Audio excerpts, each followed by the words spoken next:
So, unfortunately, there was some tragic news that happened this morning, though, guys.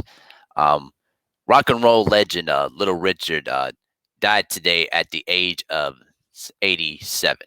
Um, his tragic passing was confirmed today by his publicist and by his own son.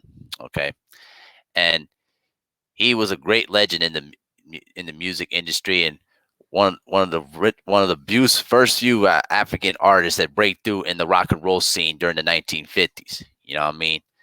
Um, he was born by the name of Richard Wayne Penniman on December 5th, 1932. Okay, and he um, grew up. He was one of three. He was one of 12 children that grew up in Georgia.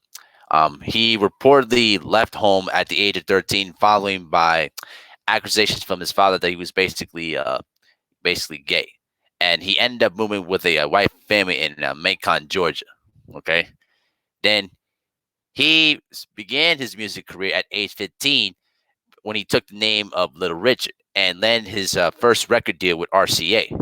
Um, his lifestyle choices made him a unique person on stage by using sequins and makeup, and he started his music career at that time. And then it was in 1956 that his classic Tutti Frutti basically exploded into the top 40 and exploded on radios, on turnabouts across the country with his memorable, calls wada bop a loop a bop a loop a la bam boom. I don't know how to say it though, so I'm not gonna butcher it too much.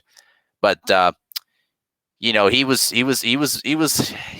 followed up with more hits.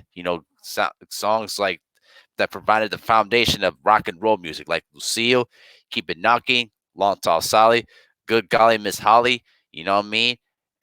And it basically Miss Molly too. All right. So for more than 40 years, he was basically the icon in the rock and roll scene. Um, but he was struggling through religion and basically through drug issues during his life, and basically took a hiatus from the music industry until he returned back in 1986. Me with the I guess during the 70s with the Beatles. You know what I mean? And he became one of the 10 original inductees into the Rock and Roll Hall of Fame. And in 1993, he received a Lifetime Achievement Award at the Grammys. All right. Um, this guy was revered all over the world. He sold more than 30 million records worldwide. I mean, he was one of the founding fathers of rock and roll music that you see today. You know what I mean? He was it, and he was one of the very few African American artists that break through in the rock and roll scene that paved the way for future artists that you see today. You know what I mean? Um, Unfortunately, in 2009, he went through a hip surgery in Nashville, where he basically lived through most of his life, though, too.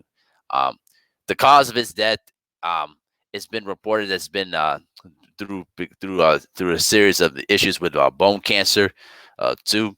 You know what I mean? Um, but yeah, this guy was a legend and was basically a pioneer in the music industry. And 2020 has been a very terrible year with a lot of good people that we have lost this year, and this is just continues to pile on. So, R.I.P. to the legend, Little Richard. You know what I mean? Our hearts and prayers go out to you and his family, though, man. So, R.I.P. to the legend, Little Richard.